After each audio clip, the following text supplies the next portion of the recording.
Hey there, everybody. Welcome into a pre-recorded version of The Half. My name's Erich Montgomery, and you can find me at our success group. This is the man, the myth, the legend, Erich Campbell. Erich, how are you doing today, sir? Doing all right. I mean, I know for you folks, this might be Friday because that's the premiere time for this, but for us, it's still a little earlier in the week and not quite Christmas Eve yet, but still lots going on. I know anybody who's in the decoration community, anybody who sells online, who sells retail, we're all feeling it right now, and it's just maybe about time to take a breath. Yes. Yeah. I think most people are getting close, but yes, I know people are still getting those last minute orders done. And so, yes, it's in fact, we're going to talk about that a little bit today, taking that breath and some other things here, Erich. But before we do that, I want to remind everybody to go also check out Erich Campbell, ERICH Campbell.com. I got to pimp my website, so make sure that we get your website out there too, sir. Oh, come on, I'm here for you too. I'm like, I got the OSG mug rocking. Everybody just reps each other. We're just working on we're working on this together. That's what we're doing. That's how we roll. So definitely go over and check out Erich Campbell, ERICH Campbell.com. And there's all sorts of stuff to take up. Man, I mean, great stuff happening. All right, Erich. It's been a crazy year. I mean, think about this. Now, we talked about this before the show because we have our pre-show time, as we usually do. Pre-show, post-show, all the time, every time. But we talked a little bit about how much we've done. We've done this since February. We're almost at our year for the half too. Almost. We're getting close. We can taste it. And I'm like, man, we've put out a lot of content. We've had a lot of great interactions with people, and it's just incredible. It's incredible what we've done this year. Yeah. So February 5th, Erich, can you believe that? It seems like hard to believe. I don't know, sometimes it feels longer. Sometimes it feels like we just started it yesterday. So it just depends on the mood, right? I am so time blind, and I don't want to. I hate to admit this because this is admitting like my biggest weakness. This is the kryptonite for me. I am so time blind. It's we've been doing this for a millennium. This has never been any other way, and this will always be this way forever. Or yesterday, didn't we just fire up and see what was going to happen if we went live? See if anybody would show up. Both of these things are equally true in my head right now. It's slightly embarrassing, but absolutely factual. I feel like that all the time. It's one long day, everybody. Yeah. Well, we could get into a real deep discussion is what is time anyways, Erich? Can we actually manage time, right? And time is a flat circle. Oh, okay. Never mind. Okay. We're not going to do that. So, Erich, obviously today we're not going to have the lovely interaction from the halfers. We are not going with the halfers. It doesn't matter what you guys say. That one's not working. That's not going to happen. That's not a thing. All of the amazing people that tune in for the half. So we don't have that interaction today, but I'm sure we'll still find something to talk about, don't you? I don't think they've ever put us in a room for any period of time they didn't find something to talk about for at least half an hour. I think we'll be fine. I do miss it. I'm like, we can't stumble through saying your business name wrong. We don't get a chance to pronounce your name funny or for one of us to know you and call out where we know you from because that's how we do. It feels weird. I'm ready to call you guys out. I know you're watching. What would be funny right now is to call people out in anticipation of them watching and see what happens. Like, there we go. Well, we could. Jeff Fuller, Justin, you out there? Sarmento, you out there? We got all sorts of people from totally. MAS. Marianne. Oh, yes, you're right. Marianne from MAS and Santa Fe, New Mexico. Yeah, I don't want to. It's like I don't even want to do that because we'll miss people and they'll be upset. I can. Cindy King from Texas coming in. You got Ramona McKee, Frank Dunn. We know a bunch of you guys by name. Christine Shreve. Christine Shreve, absolutely. Yes, we will miss a lot. So if we missed your name, we apologize. But we're not trying to list everybody. Just no, but there are like we said, we know you guys when we see your names places, we remember you. So that's Yep. Leave it at that. But suffice definitely. To say, I would say before we get started on everything else, I just want to say congratulations on getting here, everybody, and thank you for being a part of our year. I mean, that's a great gift to us is having that interaction. So thank you guys. Yep. Thank you for sure. And welcome to the very last week of 2021, Erich. It's our 51st week. Can you believe it? I know. I mean, I know we still have one show scheduled right before New Year's Eve, but at the same time, it's feeling pretty final right now. Yeah, definitely. Yeah. And we are pre-recording this because I've got some family stuff to do on Friday. There's the Santa send-off parade in downtown St. Charles. So which we I will probably be at do. that during the half. Do that. Yeah, exactly. Well, Everybody so have some family stuff or something, please. yeah, exactly. So let's talk about that a little bit, Eric. We want to kind of cover two sides of this today, I think. Yeah, yeah, And so let's start on the front side of this. sure. 2021, I'd say better than 2020 for most people, from what I've heard.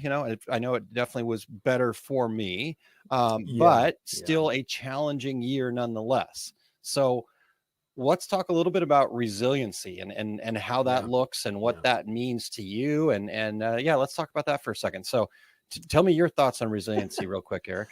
Once again, I guess I'm in the confessional mode today. I'm going to admit to everybody that I have had my own issues with this. I don't always feel like I'm on top of my game. I will say for me, sometimes I'm doing what I consider probably the minorly unhealthy version of resiliency, which is commit and fulfill despite the fact that you're not ready to do it or that you're not good. Yeah. That is not the nicest version of resiliency, but sometimes it's the one that we have. And I'll say this: if you are there right now where you don't feel okay, but you're still trucking on, that's okay.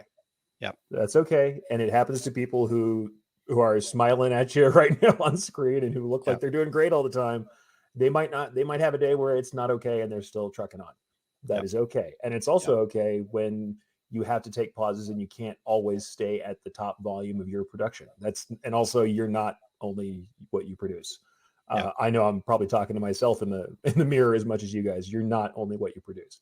Yeah. So I'll say that's the unhealthy version of resiliency for me is, to truck on through the brick wall, despite the fact that, it's there because you committed yourself. Sure. The much healthier version is to take accurate stock of what's going on around you, take a breather, understand that you have been through either similar situations or other situations that prove you can do this. Like a lot of people say, here we are at a continuous streak of days of continuing to be here. You have made it through everything you've ever encountered because you're Yep. still here right now. Yep. That is a much healthier version of resiliency, but I'm going to admit that we don't get there every time, and I certainly don't get there every time. Yeah. Yeah. And I think, Eric, maybe you were alluding to this, or maybe I was just reading into what you were saying here. But a big part of this is we do have to just kind of take it one little bite at a time, one little step at a time, and like you said, not every day, not every moment has to be your 110% A game, hero moment. We're humans. We need to have that ebb and flow. And what we also need to realize is that we are way more capable than we ever imagine, and we prove it to ourselves almost daily. We'll paint ourselves into that corner, or we'll have that tough situation, that looming deadline, and somehow, some way we figure out something. It may not look exactly how we kind of drew it up and planned it at the start of it, but for the most part, in fact, scratch that, not for the most part, we always get to where we need to be. If you wake up that next day, you've been resilient. And so I think part of when you get talking about that healthy side of resiliency is also making sure you leave space to be able to celebrate the things that you did do well. The very first question I always ask myself, in fact, what I'm going to be doing, starting after this week, after we get through the Christmas holiday, is a big chunk of my week next week is going to be sitting down and reviewing the previous year. And the very first question I always ask myself is I make myself go through and list the 5 things I'm most proud of from the previous year. So starting there and starting with that, okay, before I start beating myself up for all the things I didn't accomplish, or the goals I maybe missed, or the, whatever, let's not start there. Let's start with the things that I'm proud of, and then we can work through, okay, what else do I need to do a little bit better? What habits could I implement that are going to make 2022 even better, and that kind of thing. But I think a huge part of resiliency is making sure that you stop and give yourself that space to celebrate, to be proud of yourself, to be grateful for the things that you have. All of those things really kind of level things out, I guess, would be the best way to put it in my mind, right? We can't always have these huge highs and then these massive lows. It's just not going to be sustainable. So if we can kind of level that stuff out and be working on having more highs than lows, then it becomes much more sustainable over a longer period of time. So what are your thoughts there, Eric? The other truth of this matter, and don't get me wrong, There are things in life that are just bad. Things happen to us that are bad and undeserved, and that just happens. Yep. And there are things that are just really good and sometimes happen by accident that aren't because of our and labor. maybe undeserved too, but maybe undeserved too. But these things, there are things that just happen. Yeah. It's your reaction that you can control. It's the way you choose to live in them. And the truth of the matter is we can't live in our highest high at all times. We'd be numb to it, and it really wouldn't make any sense. And honestly, it's not realistic. Funny enough, it's like any other goal that you put together. You're going to have plateaus. You're going to miss the mark sometimes. But I think we really want to keep to the kind of Kaizen idea. The small incremental improvement over time is a lot more sustainable than constant, bursts of Herculean effort followed by burnout. Exactly. And I am the second type of person, big time. This is a struggle that I have with myself consistently, is that I tend to be the mass Herculean effort burnout cycle. That is something I indulge in too much when I get in that mood. But that's I think it's not very sustainable. And I think you're totally right. Looking at the entirety of a situation, getting a little broader view, and backing out a little bit. Because sometimes there are things that happen, or things that we are involved in, or singular, can even be failures. You can have something that failed, that didn't achieve the success that you wanted it to achieve. That is real. I don't want you to, there's what, especially where we tell you, like, set a measurable goal. You can miss a measurable goal because there are numbers there. That is very true. But backing up from the singular failure and looking at what it's going to be like and what it really means and where you are in general is absolutely necessary. You can't judge everything off of that singular failure. And you can't judge everything off of, honestly, what's often a perceived failure. Sure. You're just unhappy with what you expected to happen. It was your expectation. It's not even the goal. It's like you'll set yourself a goal that is attainable, that actually is in the sweet spot of what you think you can do. But you in your head said, but I'm going to 200% that for sure. And you only barely hit the goal and you're still upset. Because the expectation in your head was, I set this easy goal because I knew I would knock that over. I'd knock that pin down, no problem. But you in your head had a secret secondary goal for what you were going to say. It's successful. How many times has somebody said to you, or have you said to yourself, if X happens, I'm going to be so upset? And whenever somebody says it, I'm like, okay, so you've established that you're planning to be upset. You're planning to have a bad time. You have set a condition right now. You set a condition for yourself that most definitely, you could just say, let's see what happens, and I will react as this happens and try and stay level-headed. Or you can be like, I'm going to fly off the handle if this person says this. I'm not going to say we don't say it in jest or because we don't really mean it, but there are times when you really are. I think you're setting yourself up to kind of have that bad outcome happen. And it's, it's hard to argue with that. For sure. I mean, like you're talking about here, we need to work on setting ourselves up for success, not continuously setting ourselves up to fail. Like you said, you're looking towards, well, if this happens, I'm going to lose it. If this, if I don't make this, it's a total failure. You have to change that mentality to be more about what that journey is. Right. And so we set a goal as a target, but it's not necessarily about setting that goal. It's more about the growth that we get as we move towards that goal. No matter what. So if I went out and all of a sudden things blew up and I started making millions and millions of dollars, that, okay, great. But at the end of the day, somebody could take that away from me, right? Mm-hmm. I could have a thing that doesn't go well, whatever, something could happen that could be taken away from me. But what could never be taken away from me was all of the learning that I experienced while I figured out how to make that $1 million or whatever the case may be. So it's really about kind of refocusing on, okay, let's set ourselves up for success by saying, okay, here's the goal. But what I'm more interested in is, like you mentioned, those Kaizen type things, those slight edge. I've actually taken to start calling them margins, Eric, because I like calling them margins because I believe that, just like a profit margin in a business, when you make those, okay, I make a nickel here, I make a nickel here, and those all start adding up. And over time, that's the growth in your business.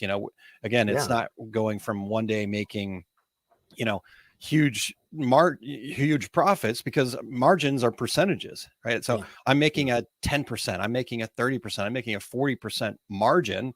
And if you're selling that thing as a $10 thing, that's, 30, 40 cents, right? So but all of those margins add up over time if you can do that consistently enough every day. And so I look at those activities of, okay, what is it that I could do every day that will marginally get me closer to where I want to be? And that could be money, that could be, time, that could be, status, whatever works for you. Whatever it is. Yeah. Sure. And for a lot of people, it's how many people you support and serve. And so, and that's really where it is for me. So that's that healthier version of it, I think, Eric, and easier said than done, right? We're obviously speaking from that place, right? I can say all these things. Do I do them all every day? Absolutely not. Well, and no one does. Yeah. No one does. I think that's the other thing, is that I think we watch people who are coaches and also educators like myself, like yourself. And sometimes it feels like, oh, this is the stuff they're teaching, they're definitely not struggling. They get up in the morning and live these things all day long. The truth of the matter is, everybody suffers the slings and arrows of fate. We have these things that happen to us. Everybody does. It's more about understanding kind of where you're going to go when that's done. When the initial thing happens and the reaction comes down. Now, I'm going to say, I'm struggling all the time, but I think that the difference is, if there's one thing I can call on and say what I think has been useful to me, what makes it different from someone who maybe is struggling but isn't trying to make improvements, is a little bit of awareness.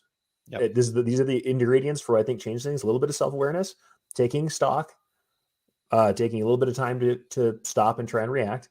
Don't get me wrong. Is my first emotional reaction sometimes bad? Yeah, for sure. For sure. Bad things happen, and sometimes they feel bad. That is just the way that is.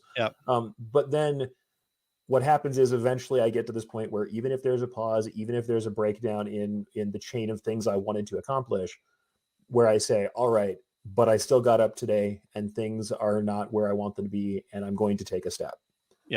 Does it happen on the schedule I want it to all the time? No. Is it perfect? No. Have I achieved some things that I'm proud of? I think yes. I think I've done some things that are worthwhile. And I think that's what makes it different. Also, I talked about on a previous Take Up episode, things that I think you should think about at this time of the year. And one of them is also looking at the beginner's mindset and saying, it's a good time to cultivate that. The concept, not only, and I actually put this in two different places. Everybody has beginner's mindset and saying, oh, so that you just don't think you're too full of yourself because you know everything. And I'm like, yes, that's half of it. Because once you believe you know everything, you're done. Like you don't exist. You're not human anymore. It's not good. Knowing everything is the worst possible thing, because you're done. There's no more process. There's no more journey to go on. But the other half of it is this: a healthy beginner, which I am not very good at being, a healthy beginner also has a tendency to forgive themselves the learning process, because they're just starting. Because they're saying, hey, I just started doing this. Of course, I don't know everything. Why should we not have a little bit of that throughout? Whenever we start anything else or expand our knowledge, even though we have a basis of what we know, there should be a little bit of, hey, I'm expanding, I'm trying things. Of course, I'm not going to get it right every time. I'm learning, I'm expanding. And if you're doing more than what you were doing yesterday, you're always a beginner. You're always learning. You're always expanding. And that gives you that space, Eric, to be creative, to try new things, to, you don't know what you don't know. So, that what you quote unquote know is actually not getting in the way of solving a challenge or doing something new and innovative and things like that. So I love that beginner's mindset idea, because it does give you that.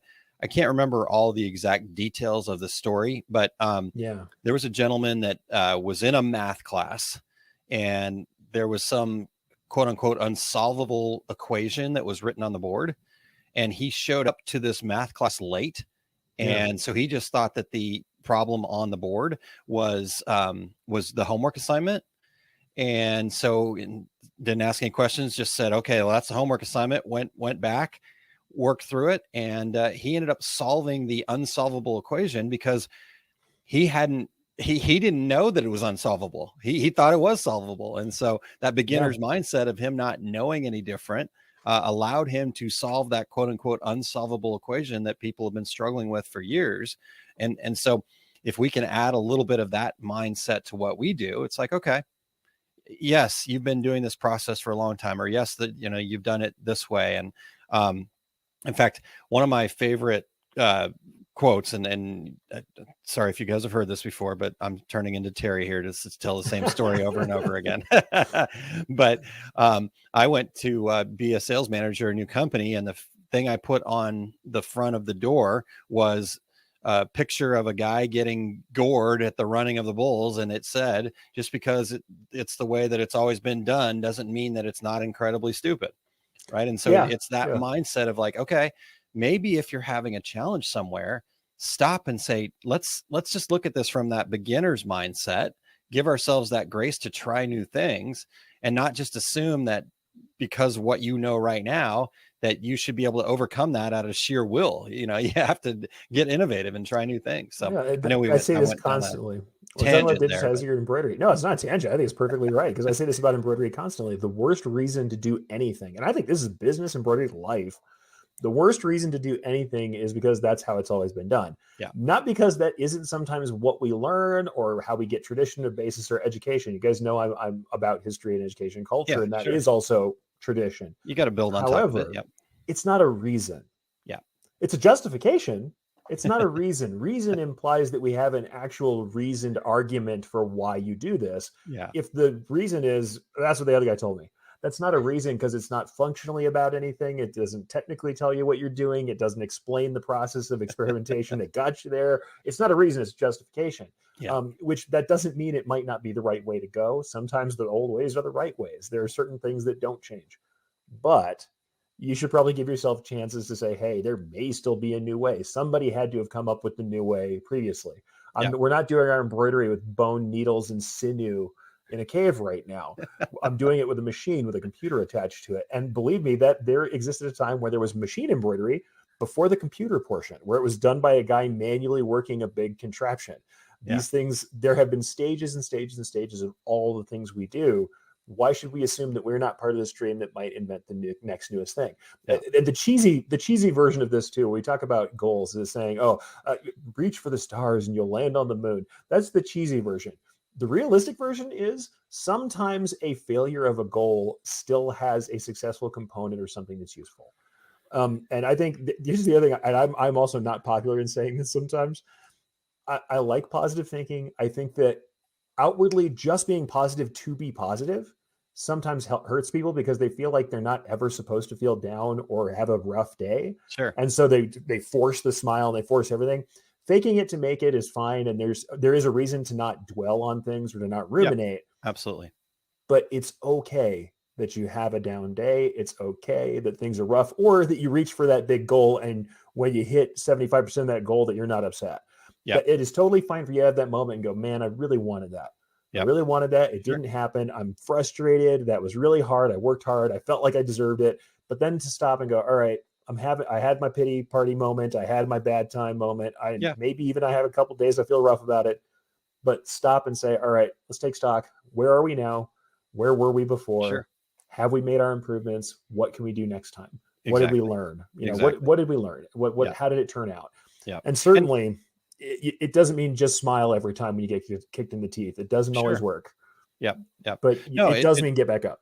Yeah, it does mean get back up. And I agree with all that, Eric, where you talk about, but where you're heading with that is it is about how then you ultimately react, right? So yes, you can have the pity party, you can be upset, and you should definitely feel all those feelings and let them in. And yes, it doesn't have to always be, fake smiles and fake fire and all that kind of fun stuff. Totally.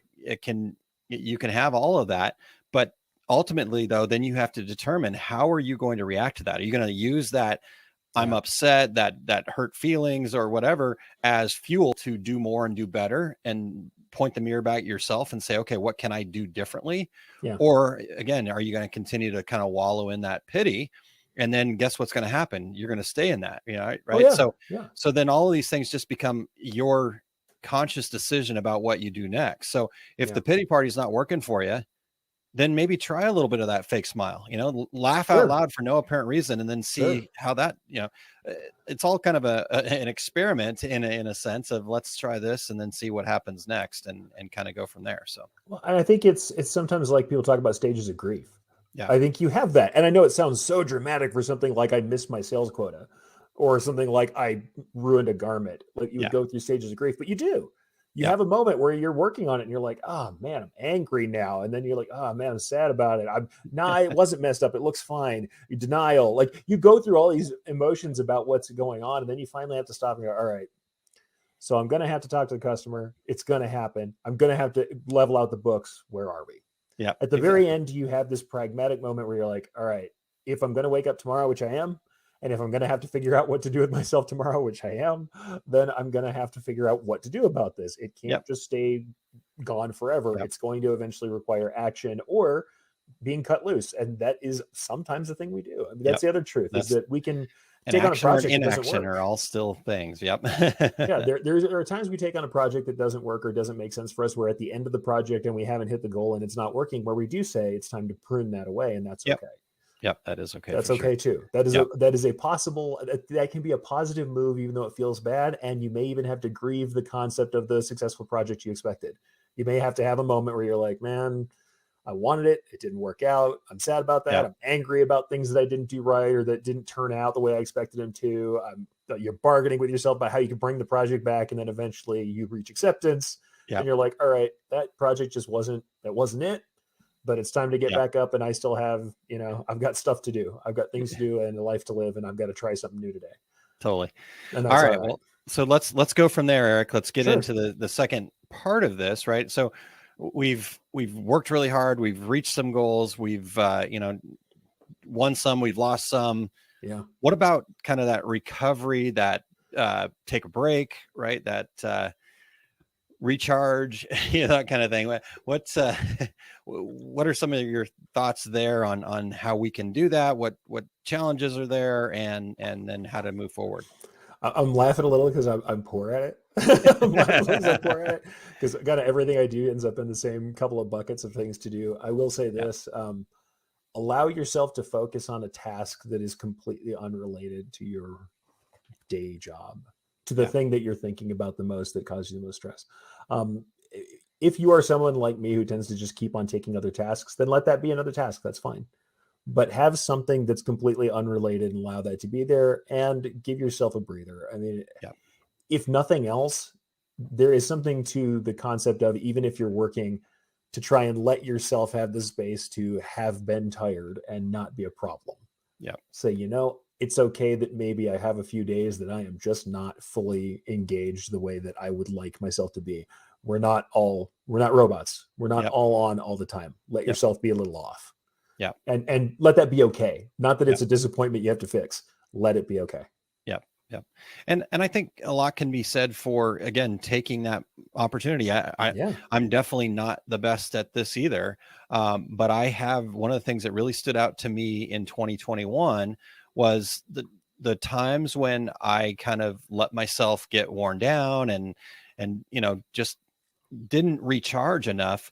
I actually was less productive, did less of the things that I wanted to do, and really was kind of just chasing somebody else's dream during those moments. So kind of coming to that realization that, yes, I need to make sure that there is balance in my life, that not, and the whole idea of balance is kind of baloney anyways, right? I mean, you're never going to spend, okay, I'm going to go 4 hours today with the family. I'm going to go 4 hours today with the business. I'm going to, it is still a roller coaster, but ultimately when your body's telling you, hey, you need to take a break, then allow yourself to take a break and look at that as an opportunity to get better, to be able to produce more, do more. If that's what's holding you back from taking that break, you can almost look at it like, okay, this is a requirement of getting to where I need to go or completing the projects I need to complete. If I don't take this break, I'm not going to be able to, quote unquote, turn in my best work, from kind of a school perspective. So, I guess just making it a different mindset instead of this is what I'm slacking off because I'm taking a little breather here. No, totally true. I think sometimes you just have to split from it. You have to get yourself some distance because we can't always see the forest for the trees. We're too close to it. And backing off is sometimes the only way to get perspective. Yeah.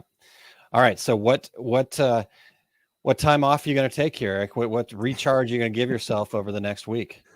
I take little bits here and there, and I'm certainly going to go see family. All right. So you're going to see family. What else? So you've got to, in fact, I want you to just decide to tell the world right now something you are going to do for yourself between now and the end of the year.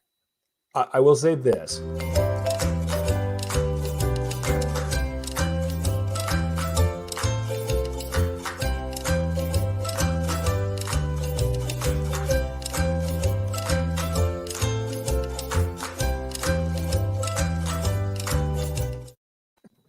See, well. Happy holidays, everybody. We'll see you on New Year's Eve.